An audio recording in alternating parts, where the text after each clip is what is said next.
I'm going to start this by going up front and saying that I know very little about real lucha libre. Sure, I've seen AAA or CMLL matches here and there, and I love dudes like the Lucha Bros, Villano 4, or the late great Eddie Guerrero, but I don't understand the complexities, the nuances and mythology of lucha libre like I do American or Japanese wrestling. Part of this is a matter of taste, as the high-flying, flippy nature of a lot of lucha misses more often than it hits for me, for the same reason that some work-rate epics in the Indies or Japan do. A lack of selling or structure in exchange for just doing a lot of moves very quickly. Of course, to generalize all of lucha libre into that category would be reductionist and ignorant, and so in recent months, I've made much more of an effort to go out and watch more of the mythical lucha brawls I've heard people talk about. As I would come to find, one of the best at this style was a man I had already become acquainted with, El Toro Blanco, the man known as Rouge. Seeing as lucha isn't my forte, I enlisted the help of the premier lucha writer of the internet, luchablog, who wrote me the following paragraph. Roush has always been a kind of throwback wrestler to the Mexican wrestling of the 80s, where lucha libre more heavily favored the brawling style, and bloody faces would look cool on magazine covers. His look and his talent made him an obvious future star from his start in wrestling, and immediately positioned him as a person everyone liked to hate. He's rarely humble about his gifts, and resentment/envy has turned into this heel character. Roush just stands out. In a scene where most wrestlers are masked, he's more recognizable by being the one unmasked guys who just breaks all the rules. I first became aware of Roush during his time in Ring of Honor, as he and his Los Ingobernables faction featured prominently, either in singles affairs as a two-time ROH World Champion, or tagging with various members of his stable like his brothers, the talented Dragon Lee, and less talented but still good Dralistico. Of course, nowadays he's assumed a prominent role on AEW television, leading the faction after the artist formerly known as La Sombra, Andrade El Idolo, turned AEW's backstage area into Final Destination with no items, and he's done a damn fine job too. Roush, a buff, stocky brawler, doesn't exactly fit the popular image of a high-flying luchador we have in America, and it's one of the reasons why I felt so drawn to him. Simply put, he's a rudo. He cuts corners, cheats, and does nasty shit on a regular basis, all to punish and enrage his opponents. His character work is excellent too, as, even with my admittedly limited Spanish, I can follow his promos from Mexico and be amused by his sarcastic, smug presentation. Los Ingobernables as a gimmick is inherently genius, especially in a culture like lucha libre, where it's even more about honor and principle than American wrestling. These dudes straight up do not care who they have to hurt in order to move forward, and they're stylish as hell while doing it. Roush knows his shtick incredibly well, and constantly maximizes it to its full effect, regardless of whether he's wrestling in Mexico City with a fervent crowd, or in the AEW ring with some fans who aren't as familiar with his game. Furthermore, with him achieving a big spot on American television and getting more eyes on him than ever, it's a perfect time to examine his career and give viewers a taste of what makes a man so good if you're unfamiliar. Strap on your bullhorns, zip up your furry boots, and wet down your hair, because it's time to witness El Toro Blanco at work.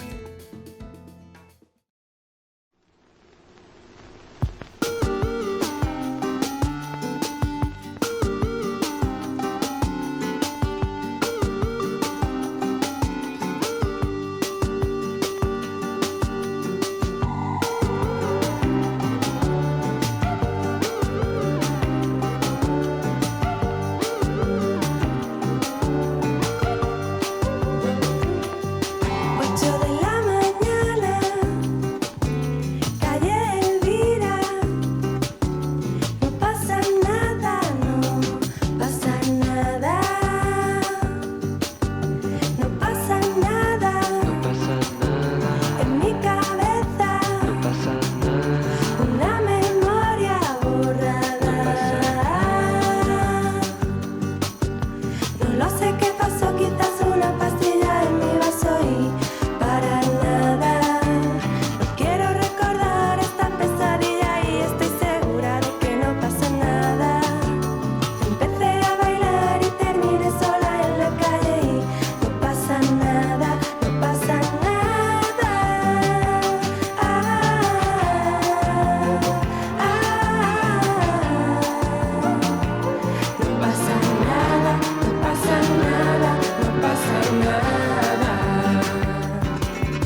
Our first match comes against Lucha Libre legend LA Park in the Mexican indie promotion Baracal Entertainment, and serves as a sample of what exactly Roush does, and him doing it best at that. It begins as most Roush matches do, with the disrespectful Toro Blanco jumping Park before the bell, initiating an intense lucha brawl that consists of these two men finding increasingly insane ways to attempt to murder each other for about 25 minutes. Rouge shows absolutely no respect during the opening heat segment, battering Park in the ring and outside of it, even going as far as grabbing the fucking drink cart and chucking it at the battered skeleton man. Also importantly, Roush tears at the mask of LA Park, a common tactic of the members of Los Ingobernables, as well as other luchador heels or rudos, threatening to deprive their opponents of their honor in addition to their physical well-being. The opening extended heat segment becomes increasingly brutal as Roush busts Park open, choking and battering him until he has time to gather himself. Such is the sadistic mania of Roush that once Park is able to muster a comeback, the crowd goes nuclear, cheering on Park to beat Roush to death as painfully as possible. The brawling is such fun in this match that it does become slightly jarring once they begin trading actual wrestling moves, though both of the men of course excel once they shift from the rhythm of a walk-and-brawl scuffle to a normal match. Perhaps the weakest part of the match is the weird finish, where LA Park accidentally and then purposely smacks the referee because of how caught up he is in the fight. The referee then gets visibly angry at Park, and then does a screwy fast count to grant Roush the victory after Roush hits a gnarly low blow.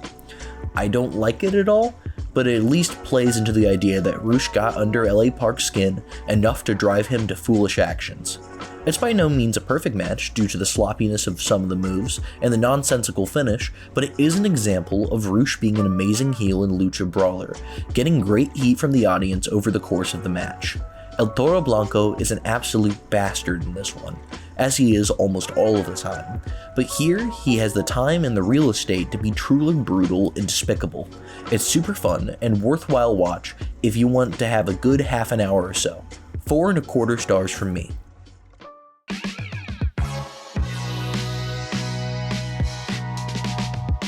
Our second match of the evening, a bout against another legendary luchador in Ultimo Guerrero, comes courtesy of Liga Elite and has a brisk 10-minute runtime. I'm so used to watching American indie style matches where it goes like at least 15 minutes, if not 20 or more, just because they feel like they have to, so watching two wrestlers make a mad dash to put the other away in only 600 seconds was immensely refreshing. This is a match that's impossible to be bored by, as it's constantly moving throughout the short duration. Rouge shows off some of his range as a performer early on. After doing his signature jumping of the babyface before the bell, he randomly whips out some strong style swag, taking Ultimo Guerrero to the ground repeatedly with a double-leg takedown, and then circling back around later after some brawling outside with a Minoru Suzuki style armbar hanging from the ropes. Ultimately, it's largely more brawling, and nothing particularly innovative. However, it's another example of Roush doing great heel work, getting under the skin of the babyface during the heat, and then getting the tar beaten out of him during the comeback. The finish also plays into the character dynamic, as Roush takes out the ref, but pays for it karmically when the fed up and grumpy old Guerrero hits a low blow before rolling him up once the referee recovers. This match is the pinnacle of a 10-minute, get-your-shit-in style affair, and manages to go beyond watchable and exciting to tell a brief but cathartic narrative about a sympathetic old dog overcoming the onslaught of a dickhead bully. It's a perfect TV match to put in the middle of a card, and another great example of his heel work in Mexico. 3.25 stars.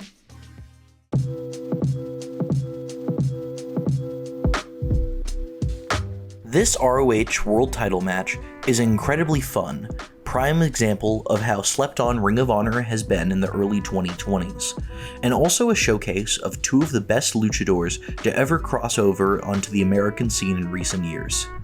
Bandido rocks on his own, but his best performances come when he gets the fuck beat out of him by a brutal heel so that he can showcase his selling chops, something I think isn't always available to him in the world of indie-rific lucha.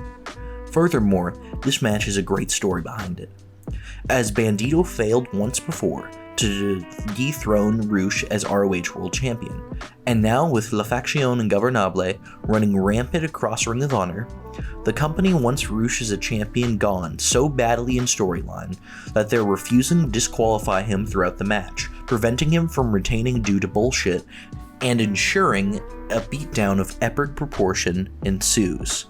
Rouge begins by hitting his trademark spots, bull's horns in the corner, choking of his opponent with a cable, and initiating a cocky striking exchange.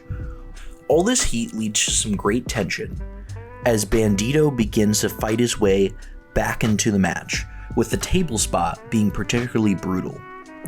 I love Bandido's psycho high spots, but they only mean something when his opponents make him work for it, and Rouge's stiff brand of lucha colored by a little puro striking infusion from his time in Japan definitely requires that of him. I cannot reiterate enough how charismatic Rouge is throughout this, as the company refuses to disqualify or count him out, and he milks the fuck out of the natural heat that arises from this. His complete disregard for Bandido, and cheating whenever Bandido poses a legitimate challenge to him, is just some straight up old school meat and potatoes goodness that often isn't appreciated as much as it should be in the modern wrestling landscape.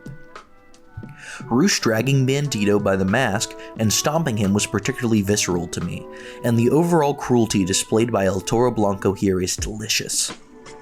All this posturing plays into the finish perfectly, as Bandido rolls up Rouge for the 3 count after Rouge tries to disrespect the mask, which as I understand is a classic lucha finish that keeps the champ strong while also delivering a karmic comeuppance to them. Overall, it's one of my favorite ROH World title matches in the waning years of Sinclair ROH, and it gets 4.25 stars from me.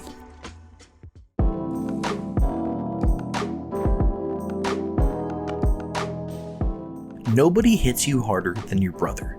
I can speak to that fact personally. And this match is a great reinforcement of the same rule. Coming in the Tony Khan ascendancy era of Ring of Honor, this match between brothers is an absolute treat in the middle of the card. Sure, it's no Brett versus Owen at WrestleMania, but it's an old story told well about the younger brother trying to overcome his big bro. That would be enough for a story to be compelling on its own, but when your older brother is El Toro Blanco, you have your work cut out for you even more so. The beginning of this match is almost wholesome, at least by Rouge standards, as for the first time I've ever seen, Rouge observes the code of honor, refraining from jumping his opponent before the bell, and instead beginning the match against his brother in uncharacteristically restrained and respectful manner. My personal headcanon is that he only treated Dragon Lee this way, because if he did not, La Mama Del Ring would beat his ass the next time he went home for dinner, but regardless, it's jarring in a sweet way. They chain wrestle for a time, but good vibes do not last, as before long the striking begins, with a chop battle full of sibling rivalry and testosterone ensuing. The sense of brotherly chemistry and connection displays throughout, as Rouge is unable to perform the sustained heat segments he normally does, with Lee fighting out of each successive battering with an escalating list of psychotic high spots, such as lawn darting himself into Rouge with a sort of headbutt/shoulder block in order to send Big Bro into a table, and a German suplex onto the concrete floor, and a scary looking Hurricane Rana to the outside that was either slightly botched or done perfectly in order to scare the shit out of me like one of those old school like Kobashi bumps. Even if it initially starts out respectful, the closing parts of the match get really ugly, with Rouge being thwarted at every attempt to get dirty or brutalize his brother via Dragon Lee exceptionalism. He gets dirty, cursing out Dragon Lee and his own mother in Spanish. Lee understandably beats the fuck out of him for that particular transgression, but then Rouge plays on the character of his good-natured brother, faking him out by falling to the ground and acting like he was KO'd, before getting the finish by way of surprise dropkick and rolling him up for the 3. In typical Lucha Libre fashion, both men are made to look strong, and Rouge abusing his brother's better nature is such delicious storytelling. This match is dumb and crazy and stupid, and I like it. 4 stars.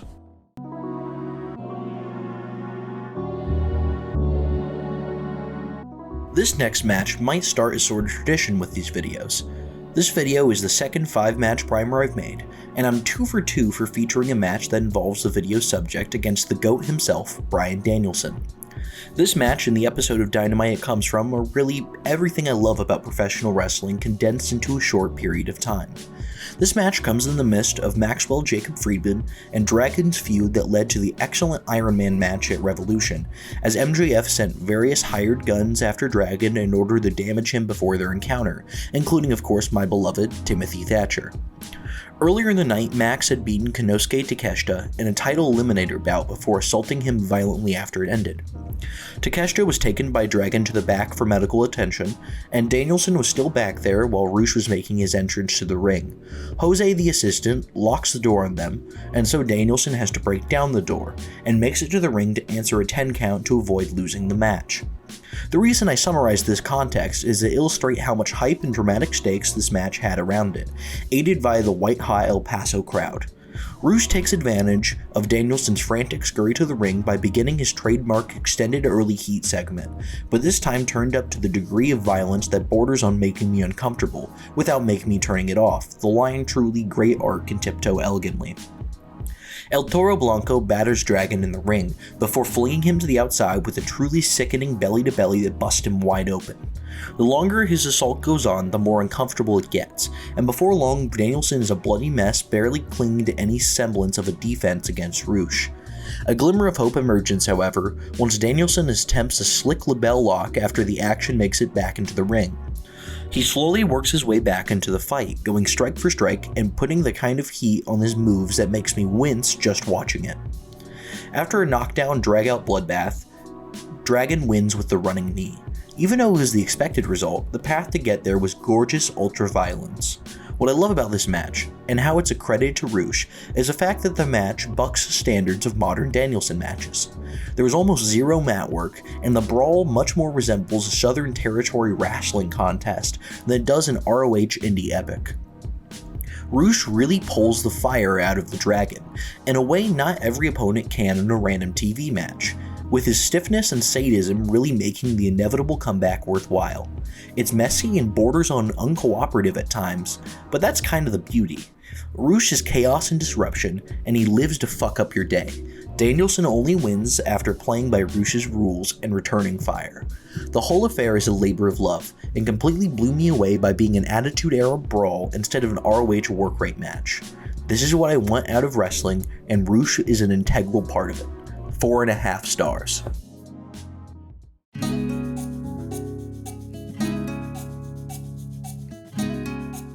As you can tell from the list of matches we looked at today, Roush isn't exactly a versatile masterworker like Dragon, but he's really fucking good at being a mean, brutal rudo, and he gets paid the big bucks to do so. His break before bend attitude and unwavering confidence and bravado make him an enigma. Most of the time he refuses to sell pain, rather just crumbling after receiving an insane amount of damage. His pride is his greatest strength and greatest weakness, preventing him from keeping a level head at times, but carrying him past the finish line in others. He'll work the exact same style whether he's in a dingy Mexican gymnasium, giant stadium with cheering lucha fans, or AEW ring, and there's a beautiful sincerity and dare I say purity to that. Roush is not a beast that can be caged or confined, and he will work how he wants to work whether you like it or not. It's such an old school demeanor, reminding me of those carny territory veterans who would just refuse to cooperate or sell at times, but there's a charm to that. Judging by how long lucha careers last, he's here to stay for a long time. So get out of the way of the bull when he charges. And if you don't, I hate to say it, but no pasa nada.